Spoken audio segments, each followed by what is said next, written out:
চলো একটা পরীক্ষা করি। এখানে সবারই তো বেশ খানিকটা বয়স হয়েছে। এবার বলো, 20 বছর আগে তোমরা কি কি চাইতে? 3-4টে জিনিস লিখে ফেলো যেগুলো 20 বছর আগে তোমরা চাইতে। এবার বলো, সেগুলোর মধ্যে কি এমন কিছু আছে যেগুলো আজও চাও? এসব চাওয়ার মধ্যে সত্যি কি কোনো শক্তি আছে? যেন পরিবর্তনশীল ঋতু,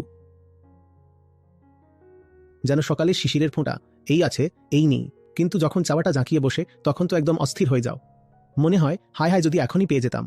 আর একটু পরে চাওয়াটা শান্ত হয়ে গেলেই অন্যদিকে দৌড় লাগাও, অনেকটা বানরদের মতো। কখনো দেখেছো ওরা কি করতে থাকে? ওদেরকে কলা দেখালেই ঝাঁপিয়ে আসে, আর তুমি যখন কলা দেখাচ্ছিলে ঠিক সেই সময় অন্য কোনো পর্যটক আবার কলা দেখালো। যেখানে বানর আর পর্যটক সবাই একত্রিত হয়ে থাকে, সেখানে বোঝাই মুশকিল যে কে পর্যটক আর কে বানর। তুমি এখানে কলা দেখালে আর বানর তোমার দিকে ছুটে এলো, আর একটু পরেই আবার ওদিকে ছুটে চলে গেল। বল তুই আসলে কোথায় যেতে চাস? কোথাও না। ঠিক সেভাবেই আমাদের কামনাগুলো আসলে কোথাও যায় না। তাই সব মিলিয়ে সেগুলো শূন্য হয়ে যায়।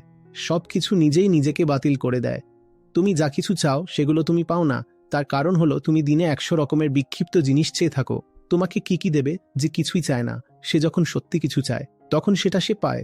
তখন যমরাজ পর্যন্ত তাকে প্রত্যাখ্যান করতে পারে না, মৃত্যুও পর্যন্ত তাকে প্রত্যাখ্যান করতে পারে না। মানে মৃত্যু ভয়ও তাকে নাড়াতে পারে না। তার কামনাটা পূর্ণ হবেই, কারণ সে আগে কখনো অন্য কিছুই চায়নি।